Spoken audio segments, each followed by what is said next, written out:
invitados esta noche y hoy tenemos en esta mesa de investigación contra Línea Sin Censura a Nancy Flores. O sea, a mí me encanta platicar con Nancy, me encanta platicar con Nancy sobre todos los temas. Es la mujer, yo les he platicado, la mujer que más conocen en mi casa, porque todas las mañanas aparecen en la mañanera. Mi hijo me dice cuando ve a Nancy, mira, pa, ahí está Nancy, y ella pregunta siempre. Así que me da mucho gusto platicar con ella, porque además es una mujer que investiga, que estudia. Y Nancy, ¿cómo estás? Buenas tardes, buenas noches. Buenas noches, Paco. Pues aquí siempre me arrancas una sonrisa con las presentaciones que haces y bueno, siempre es muy generoso y por supuesto ojalá preguntara siempre yo en la conferencia, pero no, me toca cada 15 días que pueda tener la oportunidad de entrar a la rifa y ya si salgo en primera fila, pues depende también de la suerte, ¿no? Si el presidente pues al final me da la palabra y eso, pero pues ahí estoy yo siempre al pie del cañón, Paco, y pues también con mucho gusto de estar aquí en Sin Censura una vez más. Nancy, hay un buen de temas, pero ¿qué te parece si arrancamos? Mira, de pronto me dio la idea, no la idea, la sensación de que somos un país de chismosos y de conspiradores, ¿no? Ayer, en cuanto se dio a conocer la renuncia, la solicitud de renuncia del ministro Arturo Saldívar Lelo de la REA a la Suprema Corte de Justicia de la Nación, empezó una serie de conspiraciones, ¿no? Algunas con bases, y a veces todos tenemos razón, ¿no? Porque siempre tenemos un poquito de esa razón, y no alcanzamos a ver más allá de lo que representa, más allá. Ayer mismo ya dan al ministro, más allá de que tiene algunas objeciones legales, o tendría, como próximo fiscal, como próximo secretario de Estado, como próximo consejero jurídico de la presidencia. En realidad, ¿qué hay atrás? ¿Qué podemos ver? ¿Qué vislumbramos? Yo no dudo que el Senado le vaya a autorizar la renuncia. Tenemos algunos antecedentes de que sí, un ministro conoce la Constitución. ¿Qué hay atrás de la renuncia del ministro Saldívar, que parecía el único capaz de recomponer la Suprema Corte de Justicia, el Poder Judicial en realidad? No se logra, pero ¿qué hay atrás de la renuncia? ¿Qué podemos esperar? ¿Y qué vislumbras para 2024, que se pone interesante con esta renuncia, cierto, Nancy? Sí, se pone muy, muy interesante, sobre todo, Paco, porque me parece que esta renuncia pues llega en un momento crucial para el Poder Judicial de la Federación. Recordar que el ministro Saldívar, como lo mencionabas, pues impulsó desde la presidencia de la Suprema Corte de Justicia de la Nación, que es al mismo tiempo la presidencia del Consejo de la Judicatura y de todo el Poder Judicial de la Federación, pues hacer un cambio al interior de este poder. No pudo, se encontró con muchas facciones muy conservadoras, pero además con un problema que tiene el Poder Judicial desde hace muchísimo tiempo, que es justamente estar capturado por familias enteras, familias incluso de ministros, de ministras, trabajan y viven del Poder Judicial de la Federación. Hay digamos, un problema de nepotismo gravísimo en este Poder Judicial, sobre todo en lo que tiene que ver con el Consejo de la Judicatura, donde, claro, familias completas controlan juzgados y él se encuentra además con una resistencia al interior del Pleno de la Suprema Corte de Justicia de la Nación, lo que incluye ya a estos dos personajes a los que hacía referencia el propio presidente López Obrador hoy en su conferencia matutina, los que traicionan dice el presidente, no a él, no al propio gobierno, sino que traicionan en realidad al pueblo de México porque acaban aliándose con la derecha, una derecha que ha propiciado muchos de los grandes y graves dolores del pueblo de México. Entonces, dice el presidente, los ubica como conservas, dice 2 de los que propuso 4 hasta la fecha, salieron muy conservas, en el sentido de que son conservadores, ¿no? Y en ese contexto, pues este pleno de la Corte estaba muy, muy echado hacia la derecha, tan es así que el propio ministro Saldívar, digamos que tenía una visión muy coincidente solo con 2 ministras de la Corte y en ocasiones tampoco llegaban a acuerdos, que son Yasmín Esquivel y Loretta Ortiz. En el caso de los que traicionan al pueblo de México a partir de este encargo que les impulsa el presidente López Obrador, pues no hay que olvidar que se trata de Margarita Ríos Farjat y de Juan Luis González Alcántara Carranca. Estos 2 ministros de la Corte pues empiezan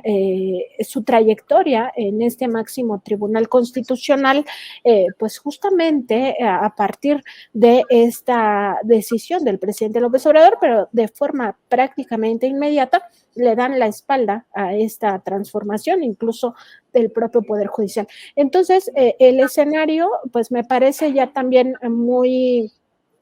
digamos, muy cantado en el sentido de que lo que viene es una discusión en torno al llamado Plan C para, entre otras cosas, reformar al Poder Judicial de la Federación. Y yo creo que ahí uno de los principales aliados de qué se necesita, de advertir hacia dónde debe ir el Poder Judicial, va a ser Arturo Saldívar. ¿Qué cargo obtenga después o qué encomienda le encargue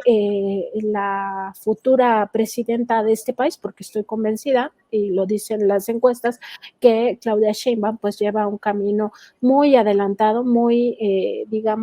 con muchísima ventaja respecto de sus competidores más cercanos, y eso de cercanos pues es un decir, porque la brecha entre ella o las preferencias electorales hacia ella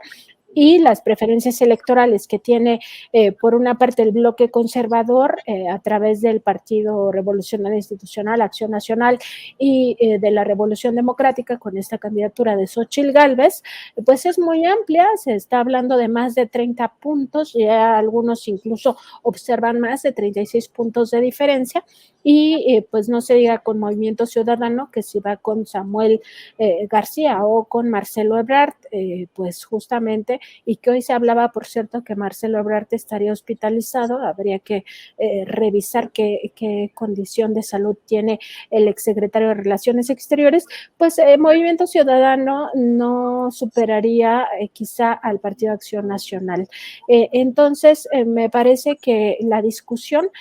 primero está en el plan C, en ganar esta mayoría calificada en el Congreso o revisar alternativas para ir limpiando al Poder Judicial de la Federación, y un aliado muy importante para Claudia Sheinbaum sería en este caso el ministro Arturo Saldívar. Y por otra parte, pues el encargo que posteriormente se le dé, que pues sí, o sea, ya hay toda una baraja de posibilidades de a dónde puede encajar perfectamente con su perfil, un perfil de experto constitucionalista, pues nos llevaría, y sobre todo experto en materia de derechos humanos, nos llevaría a pensar que sí está definido que va a tener un papel en el gabinete de Claudia Sheinbaum, aunque él mismo aclaraba en una entrevista que le dio a Ciro Gómez Leiva que no necesariamente estaba renunciando por un cargo futuro, pero me parece que sería un desperdicio no aprovechar la propia experiencia del ministro Arturo Saldívar en el gabinete de Claudia Sheinbaum. Yo considero que sí lo está sumando a su campaña precisamente con miras a que después tenga una responsabilidad importante. Hay que decir, Paco, que en todo este tema nosotros aquí en la revista Contralínea documentamos que una vez que el ministro Saldívar concluyó su presidencia al frente de este Poder Judicial de la Federación y que Norma Piña asumió la presidencia de este poder, empezaron muchísimas presiones para Arturo Saldívar. Nosotros tenemos información interna que ha documentado el periodista Miguel Vadillo, director de la revista Contralínea, de que las presiones llegaron a tal punto que ni siquiera se le permitió remodelar la oficina que tuvo que ocupar, porque una vez que eligen a la ministra Norma Piña, hacen una permuta de oficinas. Norma Piña va a la oficina de Arturo Saldívar, ella tiene todo el presupuesto para renovar esta oficina y siempre como una concesión a los presidentes salientes se les dejaba remodelar la oficina que dejaba el ministro o ministra que ocupara este alto cargo. Entonces, en el caso de Saldívar, ni siquiera se le dio oportunidad de eso, le empezaron a abrir investigaciones internas discrecionales, porque ni siquiera eran investigaciones digamos más abiertas o que realmente buscaran combatir la corrupción, sino más bien discrecionales para presionarlo, y por eso pues parte de lo que dicen fuentes internas de la Corte, el ministro Saldívar se vio obligado a en algunos temas no votar en el sentido que votaban la ministra Yasmín Esquivel y la ministra